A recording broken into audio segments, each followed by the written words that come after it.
வணக்கம். செல்வகுமாரின் முக்கடல் காற்று பற்றி அறிவிப்பும் இலங்கைக்கான வானிலை ஆய்வறிக்கையும். 2025 செப்டம்பர் 11 வியாழக்கிழமை அதிகாலை நிலவர ஆய்வறிக்கை. முதலிலே முக்கடல் காற்று பற்றி அறிவிப்பு.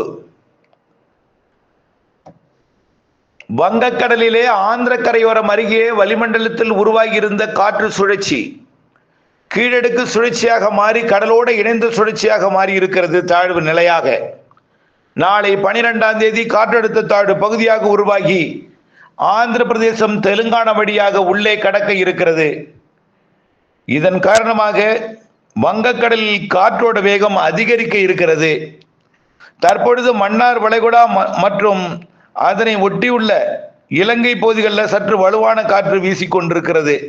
இருந்தாலும் இது விட்டு விட்டு வீசக்கூடிய அவ்வப்பொழுது வீசக்கூடிய காற்றாக இருந்தாலும் படிப்படியாக காற்றோட வேகம் மன்னார் வளைகுடாவில் அதிகரிக்கும், குமரி முனையிலும் அதிகரிக்கும்.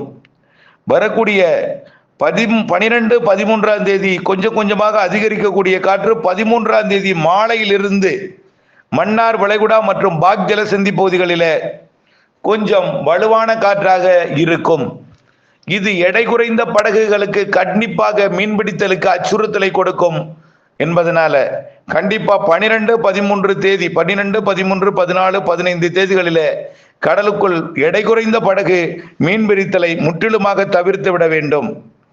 கண்டிப்பாக மன்னார் வளைகுடா பாக் ஜலசந்தி கோடியக்கரை முனைக்கும் கன்னியாகுமரி முனைக்கும் இடைப்பட்ட இலங்கை மற்றும் இந்தியா இடைப்பட்ட அந்த இணைப்பு பகுதியில் நீர் இணைப்பு பகுதியை தவிர்த்து விடவும், மன்னார் வளைகுடாவின் பகுதியையும் தவிர்த்து விடவும். 13ஆம் தேதிக்கு பிறகு மெல்ல காற்றோட வேகம் அதிகரிக்கும். 13ஆம் தேதி வடகடலோரம் முதல் குமரி முனை வரை எடை குறைந்த படகுகள் தவிர்த்து விடவும். குமரி முனை முதல் கோடியக்கரை முனை வரைக்கும் உள்ள பகுதிகளில் இருக்கக்கூடிய மன்னார் வளைகுடா பாக் ஜலசந்தி பகுதியில் விசைப்படகையும் தவிர்த்து விடவும். 13ஆம் தேதி சனிக்கிழமை, 14ஆம் தேதி ஞாயிற்றுக்கிழமை 2 நாளும் விசைப்படகையும் தவிர்த்து விடவும். 2 நாளும் கொஞ்சம் வலுவாக இருக்கும். 13ஆம் தேதி மாலை இரவு மாலை தான் பெரும்பாலும் மதிய மாலை, 14ஆம் தேதி மாலை வலுவான காற்று இருக்கும். இது வங்கக்கடலோட மன்னார் வளைகுடா மற்றும் பாக் ஜலசந்தி பகுதியில் மட்டும்தான் கொஞ்சம் வலுவாக இருக்கும். வடகடலோரம் அச்சுறுத்தும் காற்று இருக்கும். எடை குறைந்த படகுகளுக்கு மட்டும் அச்சுறுத்தலை கொடுக்கும். அதற்கு பிறகு எந்தவித பிரச்சனையும் இருக்க வாய்ப்பில்லை. இருந்தாலும் மிரட்டும் காற்று அவ்வப்பொழுது லேசாக இருக்குமே தவிர இந்த 13, 14 2 நாளையும் தவிர்த்து விடுமாறு அன்போடு கேட்டுக்கொள்கிறேன். எடை குறைந்த படகுக்கு இன்றிலிருந்து 14ஆம் தேதி வரைக்கும், விசைப்படகு 13, 14 2 நாளும், 13ஆம் தேதி கண்டிப்பாக முற்றிலுமாக மீன்பிடித்தலை தவிர்த்து விடவும் மன்னார் வளைகுடா பாக் ஜலசந்தி பகுதியில். அடுத்தபடியாக வேற எந்த பகுதிகளுக்கும் எந்த அச்சுறுத்தலும் இல்லை என்றாலும் வரக்கூடிய 22ஆம் தேதிக்கு மேல அடுத்த நிகழ்வு உருவாகி இருக்கிறது. மாத இறுதி அதுல வலுவான காற்று இருக்கும். குறிப்பாக தெற்கு வங்கக்கடல், தெற்கு மத்திய வங்கக்கடல், தென்மேற்கு வங்கக்கடல் பகுதியில், ஆழ்கடல் பகுதியில் இருக்கும். படிப்படியாக அது இந்த மாத இறுதியில நெருங்கி வரும் பொழுது மீண்டும் தீவிர காற்றை மன்னார் வளைகுடா பாக் ஜலசந்தி பகுதியில் கொடுக்கும். ஆக அதுவரை பெரிய பிரச்சனை இருக்காது. இருந்தாலும் எடை குறைந்த படகுகளுக்கு 27 கிலோமீட்டருக்கு மேல் காற்று இருந்தாலே சற்று அச்சுறுத்தல் தான்.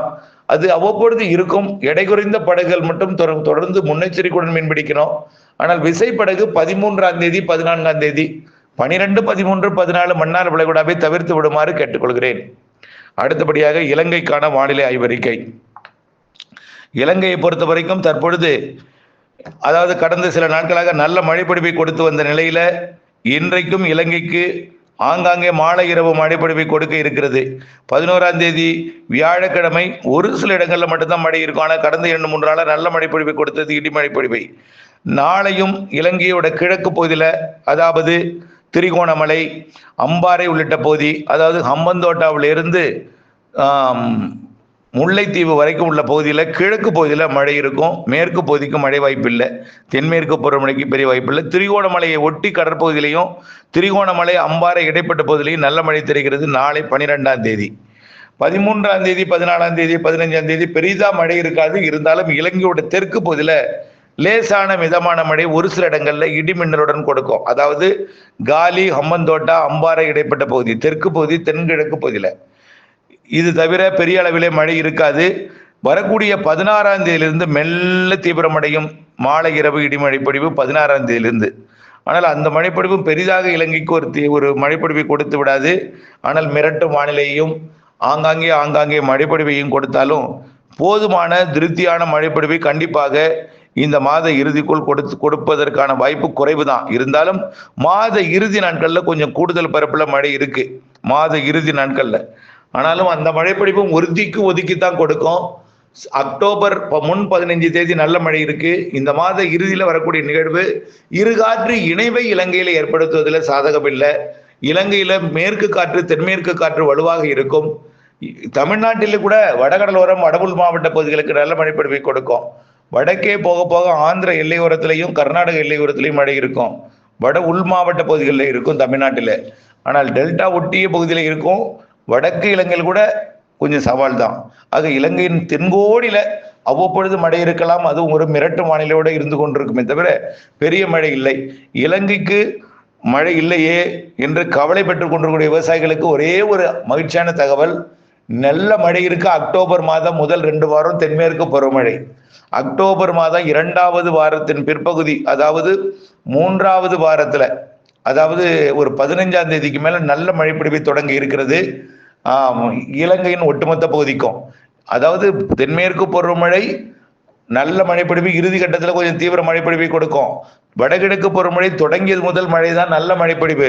இதுல இலங்கையை பொறுத்த வரைக்கும் நவம்பர், டிசம்பர், ஜனவரி, பிப்ரவரி 4 மாதங்கள் மிகச்சிறப்பான மழைப்பொழிவு இலங்கைக்கு காத்திருக்கிறது என்பதை நீங்கள் நினைவில் கொள்ள வேண்டும். ஆகவே மழை இல்லையே என்ற கவலையை வைத்துக்கொண்டு விவசாயம் செய்வதை தவிர்த்து விடவும், அதாவது கவலையோட விவசாயம் செய்வதை தவிர்த்து விடவும் கண்டிப்பாக வானிலை ஆய்வு கூட இணைந்திருங்கள். வரக்கூடிய, அதாவது வரக்கூடிய தென்மேற்கு பருவமழையின் இறுதி கட்ட நிகழ்வும் வடகிழக்கு பருவமழையின் அனைத்து நிகழ்வும் இலங்கைக்கு மழைப்பொழிவை தரும். அதுலேயும் குறிப்பா நவம்பர், டிசம்பர், ஜனவரி, பிப்ரவரி மழை நிறைய மழைப்பொழிவை தரும். கடந்த ஆண்டு பிப்ரவரியில் கூட வெள்ளப்பெருக்கு ஏற்படுத்தியது இலங்கைக்கு அணைகளை எல்லாம் நிரப்பி அணைகள் திறக்கப்பட்டு ஆறுகளில் வெள்ளப்பெருக்கு ஏற்படுத்தி கொண்டே இருந்தது உங்களுக்கெல்லாம் நினைவிருக்கலாம். அப்படிப்பட்ட மழைப்பொழிவு இந்த ஆண்டும் 2025 வடகிழக்கு பருவமழையோட தொடர்ச்சியா 2026 ஜனவரி, பிப்ரவரியிலும் இருக்கிறது என்பதையும் நீங்கள் நினைவில் கொண்டு, பொதுவாக ஜனவரியில இலங்கைக்கு மழை இருக்கும், ஆனால் பிப்ரவரியில பெரும்பாலும் இருக்காது. ஆனால் இந்த ஆண்டும் கடந்த ஆண்டு போல் பிப்ரவரியிலையும் மழை இருக்கும் என்பதை நினைவில் கொண்டு மழைநீர் சேகரிப்பு அமைப்பை ஏற்படுத்தி மழைநீரை சேமித்து கைவசம் நீர்த்தேக்கி கோடையிலும் கூட விவசாயம் செய்வதற்கு ஏற்ற சூழலை ஏற்படுத்தி வானிலை ஆய்வு கூட இணைந்திருந்து வானிலிருந்து விவசாயம் செய்திட அன்போடு கேட்டுக்கொள்கிறேன். நன்றி.